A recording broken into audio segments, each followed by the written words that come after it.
অজ্ঞাত পরিচয় অবস্থায় বেশ কয়েকদিন পড়েছিল একটি বেওয়ারিশ লাশ।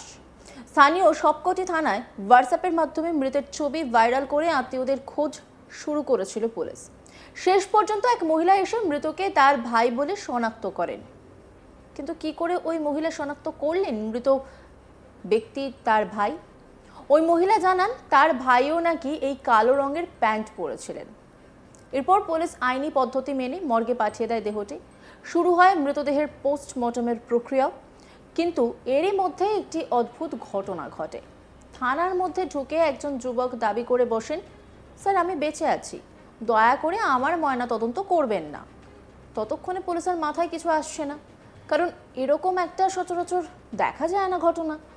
এরপরে জানা যায় আসল সত্য। ওই যুবক জানায় যে তিনি ইটভাটায় কাজ করেন, তার কাছে কোনো মোবাইল ফোন নেই। সহকর্মীদের কারো ফোন থেকে বাড়িতে ফোন করে মাঝে মধ্যে, তখনই কথা হয়, কিন্তু প্রতিদিন তিনি বাড়িতে ফিরতে পারেন না।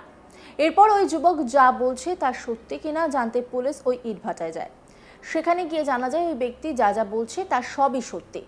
চাঞ্চল্যকর এই ঘটনাটি ঘটেছে যোগীরাজ্য উত্তরপ্রদেশের কানপুরে। জানা গেছে রবিবার 13 জুন এক যুবক থানায় ঢুকে পুলিশের কাছে নিজের ময়নাতদন্ত বন্ধের আবেদন জানান। কারণ হিসেবে জানান যাকে শনাক্ত করে ময়নাতদন্ত করা হচ্ছে সেই ব্যক্তি আসলে তিনি। তাই তিনি বেঁচে থাকাকালীন তার পরিচয় নিয়ে অন্য একজন মৃত ব্যক্তির ময়নাতদন্ত কি করে হবে? তখনও পুলিশের সামনে বিষয়টি পরিষ্কার হয়নি। জানা গিয়েছে ঘটনাটি কানপুরের দেহাত জেলার ঘাটমপুর শহরের। পুলিশ আধিকারিকরা একটি বেওয়ারিশ দেহ শনাক্তকরণের পর ময়নাতদন্তের প্রস্তুতি নিচ্ছিলেন। মৃতের পরিচয় জানতে এর আগে পুলিশকে বেশ বেগ পেতে হয়, কারণ বৃহস্পতিবার 12 জুন দেহটি আবিষ্কার হওয়ার পর প্রথমে কয়েক ঘন্টা অজ্ঞাত পরিচয় হিসেবেই পড়েছিল দেহটি। কিন্তু কেউই শনাক্ত না করায় শেষ পর্যন্ত পুলিশ হোয়াটসঅ্যাপের মাধ্যমে মৃতদেহের ছবি ভাইরাল করে দেহ শনাক্ত করার চেষ্টা করে। পরে সন্ধ্যায় সুমন নামে এক মহিলা ঘাটমপুর থানায় পৌঁছে দাবি করেন ওই দেহটি তার ভাই অজয় শঙ্কওয়ারের। কারণ মৃতের শরীরে থাকা লাল শার্ট ও কালো প্যান্ট প্রায়ই পরতেন অজয়।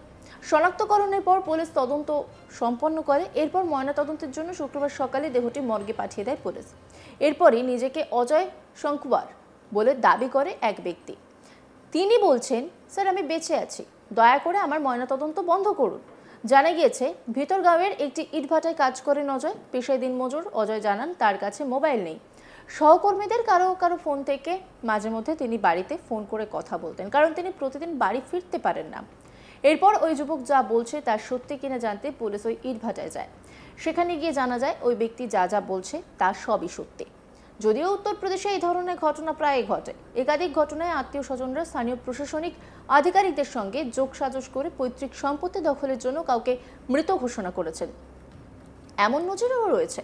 এই ঘটনাগুলিতে পরে আদালতে গিয়ে নিজেকে জীবিত প্রমাণ করতে হয়েছে সরকারি রেকর্ডে মৃতদের।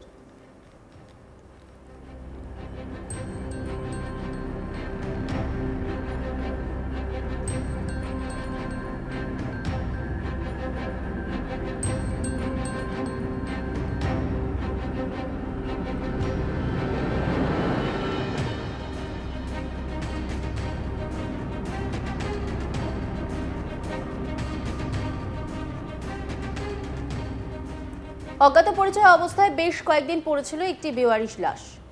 স্থানীয় সবকটি থানায় হোয়াটসঅ্যাপের মাধ্যমে মৃতের ছবি ভাইরাল করে আত্মীয়দের খোঁজ শুরু করেছিল পুলিশ। শেষ পর্যন্ত এক মহিলা এসে মৃতকে তার ভাই বলে শনাক্ত করে। কিন্তু কি করে ওই মহিলা শনাক্ত করলেন মৃত ব্যক্তি তার ভাই? ওই মহিলা জানান তার ভাইও নাকি একই কালো রঙের প্যান্ট পরেছিল। এরপর পুলিশ আইনি পদ্ধতি মেনে মর্গে পাঠিয়ে দেয় দেহটি। শুরু হয় মৃতদেহের পোস্টমর্টমের প্রক্রিয়াও। কিন্তু এরই মধ্যে একটি অদ্ভুত ঘটনা ঘটে যায়। থানার মধ্যে ঢুকে একজন যুবক দাবি করে বসেন, স্যার আমি বেঁচে আছি, দয়া করে আমার ময়নাতদন্ত করবেন না।